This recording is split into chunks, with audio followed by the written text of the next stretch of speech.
Welcome to Choice Classic Radio. Like us on Facebook, subscribe to us on YouTube, and help keep this show alive by donating at choiceclassicradio.com. For more of your favorite old-time radio shows, join us on our companion podcast, Choice Classic Radio Detectives, where we bring to you tales from the greatest detective shows the golden age of radio had to offer. And now, with 526 episodes broadcast from 1941 to 1952, we bring to you The Inner Sanctum Mystery. Good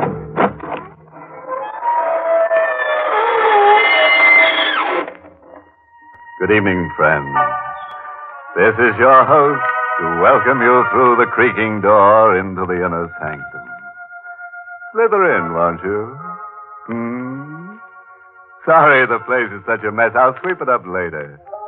Those are just chips off the old block. Been doing my bone work. Oh, didn't I tell you? Sure, I'm going back to Skull this term. All cozy now. Ready to string along with us for a while. Good. After all, this is a newspaper story. If you feel a little cold as we go on, it's only because we have a story to tell you.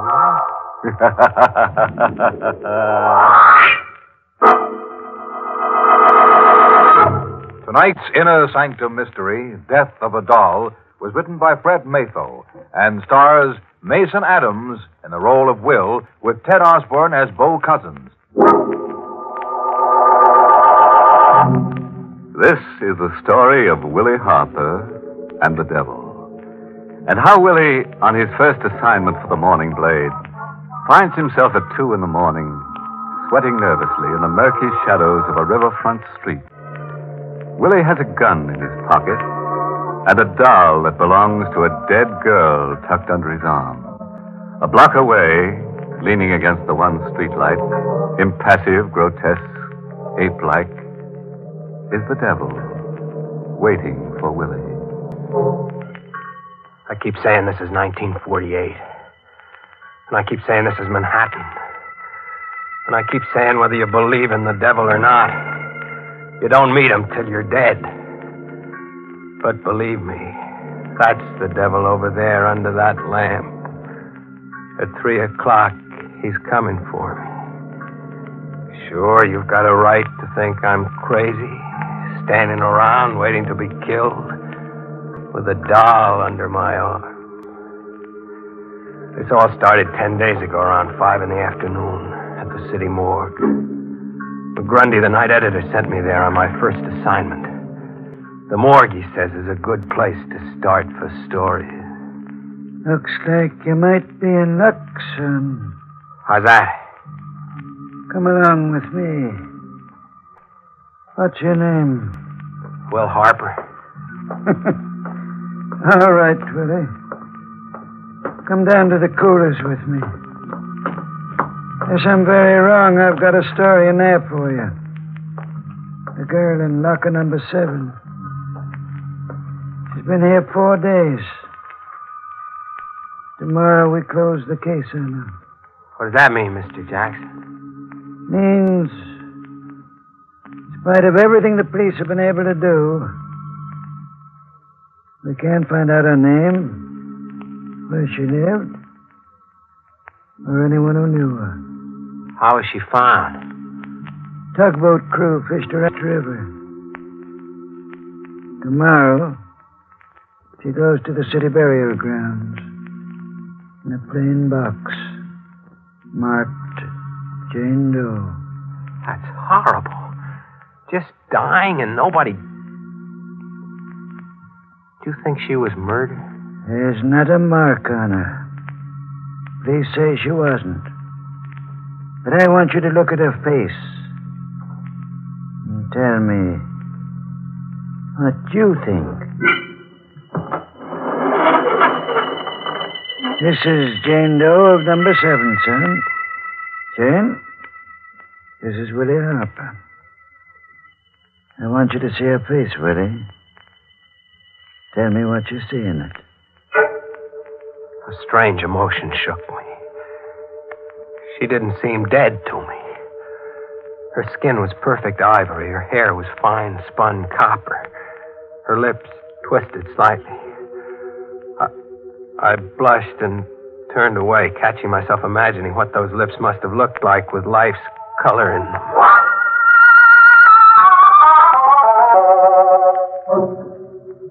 Jackson led me back to his office without speaking. As I lit a shaky cigarette, he fished a brown paper bag out of his desk. He handed it to me, tilting it forward as he did so. What the devil? Yeah. And when they pulled her out, she was clutching this doll close to her. Even the doll hasn't helped trace her. The police are through with it. Mr. Jackson, you'll think I'm nuts. I suddenly feel sore, boiling mad. I don't know why, but I think she was murdered.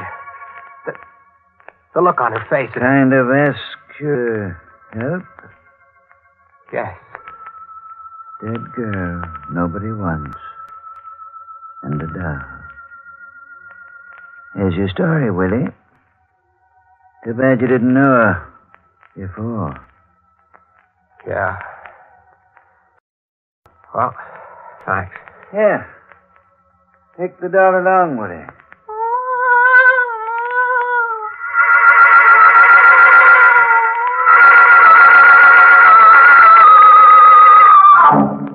I beat it back to the paper, on fire to do a story about the dead girl and her doll. As I gave McGrundy my report, he stared at me. When I got through, he had a sort of twisted grin on his face, sort of know-it-all.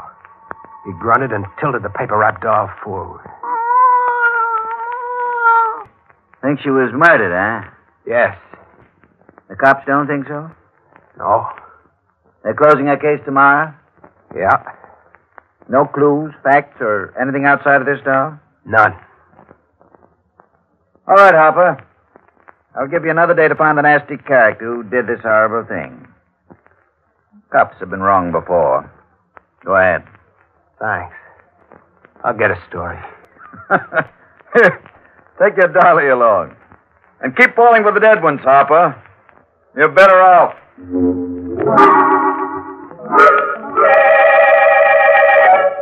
Now I know why I resented that crack of McGrundy's. He must have guessed before I did that I had fallen in love with the girl in the morgue. Half hour later, disgusted with my own morbidity, I went to my room before going out to eat. Slammed the door and tossed the doll onto a chair. I couldn't shake the feeling that the nameless girl in the morgue had something to say to me. If only the doll could talk, could tell me about her. What was she like? Was her voice soft? Was it kind? Who was cruel to her? Where did she live? Who killed her? Doll, who?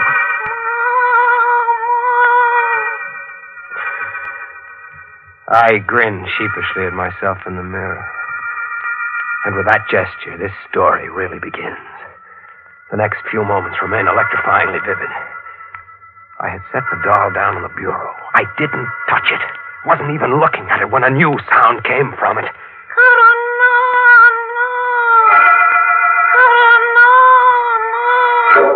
I stared at the crumpled, ridiculous little form, almost afraid to touch it again, but I did. I had to. I picked it up and tilted it limply.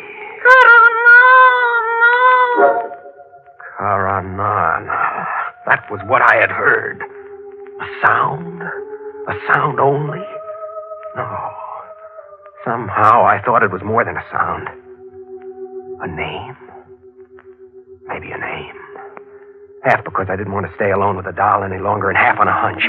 I stuffed the doll in his bag and went back to the paper. I went straight to the reference room, filed the doll under my arm. What are you looking for? I want to know if you've got anything in the files on someone named Karanana, spelled with a K or a C. Huh?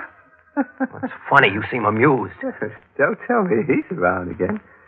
If you've got a lead on Karanana, you've got some story. Oh, will you get me the clips on him? I'll get you Myers' Anthropology of Asia. He's in there. Anthropology? Why, who is he?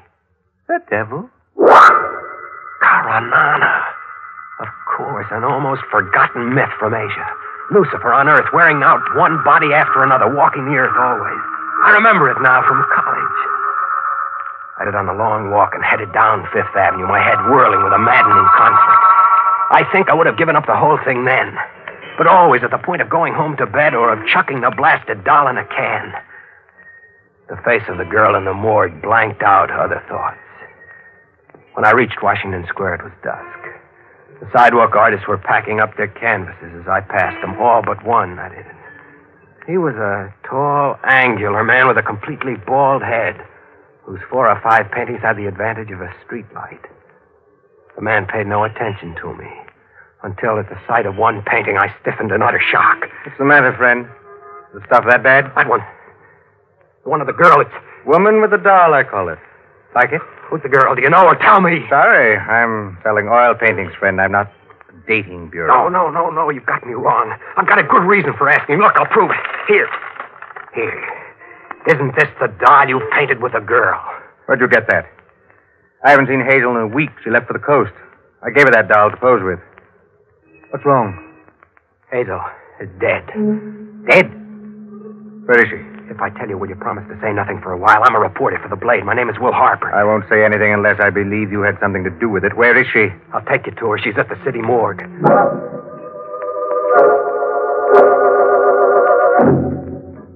An hour later, we had come out of the morgue. Bo Cousins had simply nodded at my questioning look. Seeing the girl again, knowing her name now, added to the emotions I already felt for her.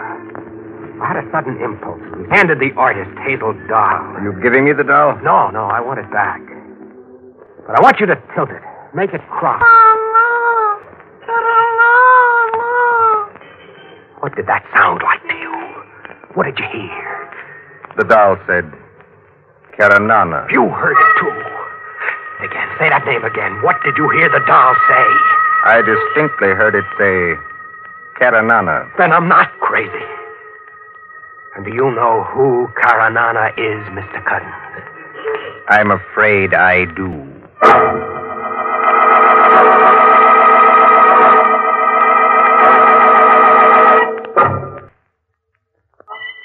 The most fantastic coincidence I ever encountered. Why? Do you know who Karanana is? The devil. Lucifer, Satan. Quite. I think we'd better go to my place and talk this out.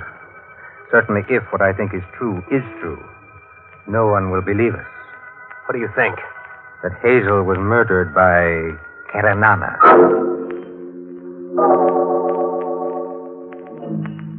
I followed Bo Cousins silently along the dark streets of the lower city. His long legs led us finally to a dingy, narrow, fish-fouled street where we climbed an outside stair to the loft of a warehouse. You're in love with her, aren't you? An amazing circumstance to be in love with someone you met too late. I could have loved her, yes. I met her at a Bowery Mission House. Conceived the idea of painting her with a doll. Somehow that seemed right to me. Go on. Well, we worked here for 3 weeks on the painting. I paid her enough so that she could go to California. Dream of hers. One night as we walked the streets nearby, Karanana appeared. Karanana? Yes, Karanana.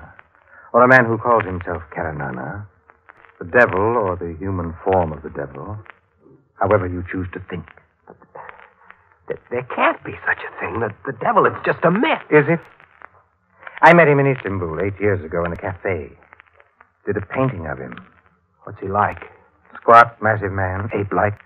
As I painted him, he admitted to me such crimes that I could hardly hold my brush. Like what? He made his living a professional murderer. Very discreetly, very cleverly, very effectively. Why didn't you turn him in? Really now. I liked to paint and to live. He was so pleased with the picture I made and gave him that he told me any time I needed to rid myself of some embarrassing person, he'd be around. Lucky you, but who'd believe that story? We do, Willie. And that's the important thing. Do you have any spare cash? Why? I have about $150. If you could make up the difference, I think we should claim Hazel's body and give the child a decent burial. I fixed it up with Jackson at the morgue. And at 3 that afternoon, Bo Cousins and I, plus 2 grave diggers in Simeon Cemetery, were watching a bright new casket being lowered into a new grave. Man that is born of a woman hath but a short time to live, and is full of misery. He cometh up, and is cut down like a flower. He fleeth as it were a shadow, and never continueth in one stay. In the midst of life, we are in death. Thanks, Paul. I like it too, Willie. Very much. You're a nice guy, Willie. Wouldn't you rather go now? No, let's wait till she's covered over. I want to talk to you. I've just gotten an idea. Oh, I know how to make things come out even for Hazel. I know how to get Karanana. And I will be very glad to see that you're buried next to Hazel here. I see things a lot clearer now that Hazel has a name and a past for me. If there is a man named Karanana, as you say, I think he's human, and that's an even chance. Maybe Karanana isn't the one. And I'll find out. Do you want to help? In any way short of being discreetly disposed of, yes. Swell. Karanana said he'd do a little job for you whenever you wanted him to, right? Yes. Then you get in touch with him and... Sorry, Willie. My merchant of death is unreachable. He shows up when he wants to. All right, I'll wait. But when he does, you've got a murder for him to do. I have? Who? Me.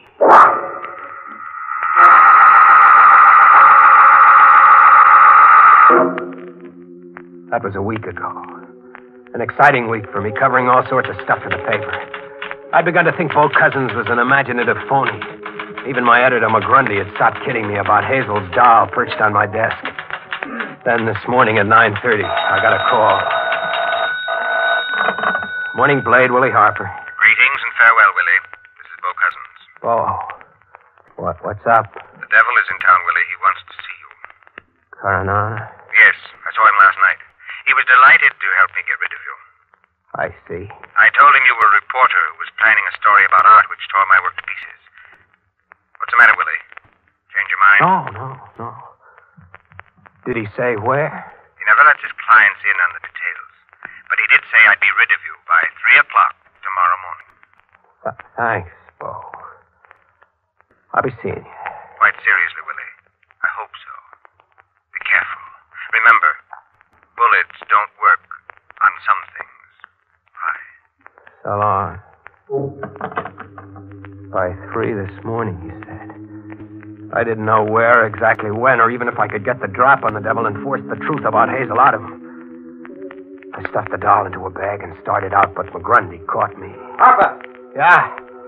Woman shot through the back of the head. Link Solitaire, 147 Parkway North.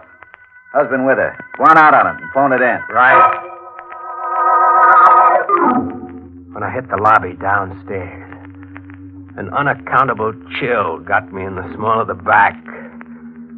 Something made me stop short and turn around. It was my first look at Karanana. He was leaning against a phone booth, a heavy-set, ill-shaped man whose arms sloped weirdly from his neck into a heavy stomach. He was eyeing me impassively. The game was on, I knew. I grabbed a cab to get my story just the same. I phoned the stuff in from the cigar store across the street. When I stepped out of the booth, Karanana had just bought some cigarettes. He turned to me as I froze, waiting. Some murder across the street, huh? Yeah? How'd you know? I get around. Murder a hobby of yours, mister? No. It's strictly a business. So long. That's the kind of thing that went on all day. McGrundy kept me on the hop, and no matter where I went, Karanana was there ahead of me. This afternoon, I got to my room long enough to pick up my Luger pistol and the license I've got to carry it. He was waiting for me when I came out. Better put it in your inside coat pocket. It shows on your hip. Be seeing you. It's 2:45 now. 15 minutes. And he hasn't moved from under that lamppost in 2 hours. I'm not waiting another minute. I'm going to meet the devil and have it done with. He doesn't move. Will a bullet do it?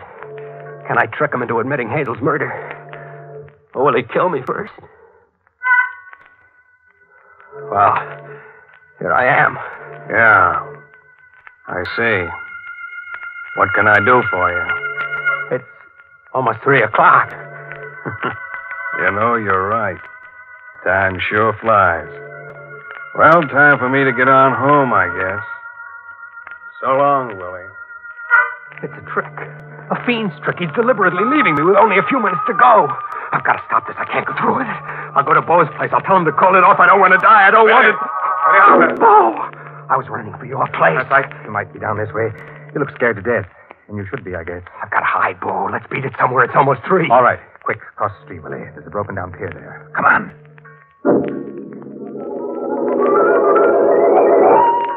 Pretty dark here, Willie. But we're safe for a while. You certainly have worked yourself up. That's the doll you've got there. Yeah. I don't know why I carried it. Glad you did. Got a gun with you? Yeah, my Luger. Let me have it. You're too wrought up. Here. Good. Now be still a moment. 3 o'clock. Yes. 3 o'clock, Willie. Time for us to part. What do you mean? You are not a very astute person, are you, Willie? Why? Maybe Hazel's doll can tell you.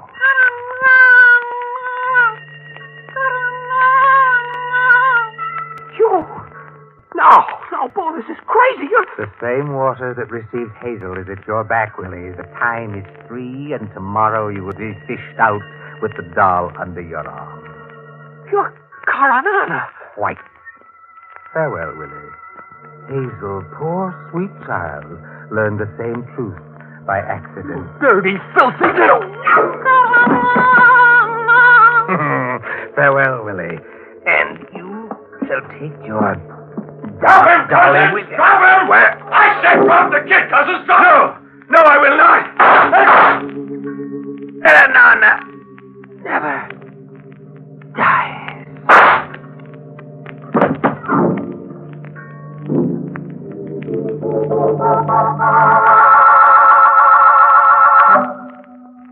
How's the head feel now, Willie? Better, Mr. McGrundy. Thanks, lots better. My professional pride hurts more. Well, it needn't. You followed through like an old timer on that story, didn't he, Shay? Yes, he'll do. How could I have taken you for the devil, Inspector Shea? I've been called worse. How did you know where I was going to be and all that? How come you were on hand at the end? Well, I cover the morgue, Willie.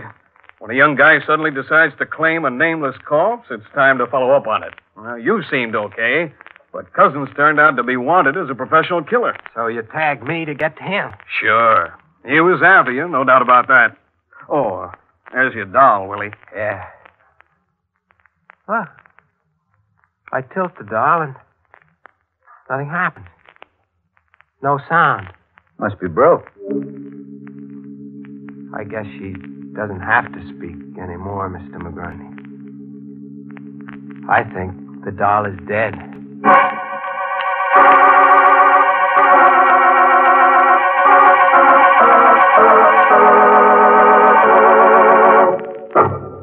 Hey. Want to buy a doll? I'll sell it to you, but there'll be the devil to pay. Take a tip from Willie Harper. There's no romance at the morgue. You'll find nothing there except cold, hard figures. Sorry I've got to skip along now, but I've got a date with Hazel's doll. She promised to help me in a grave situation. I've just got to dig up something for next week's show. I think if we work at it long enough, we'll turn something up. Don't you?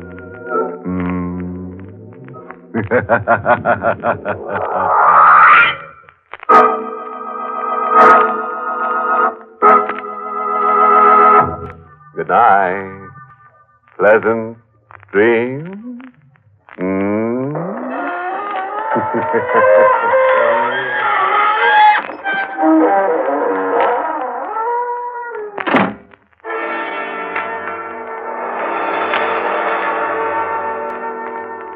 This is the United States Armed Forces Radio Service, the voice of information and education.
That concludes today's episode. We'd like to thank you and remind you to donate at choiceclassicradio.com. Remember, your donations make episodes like this possible.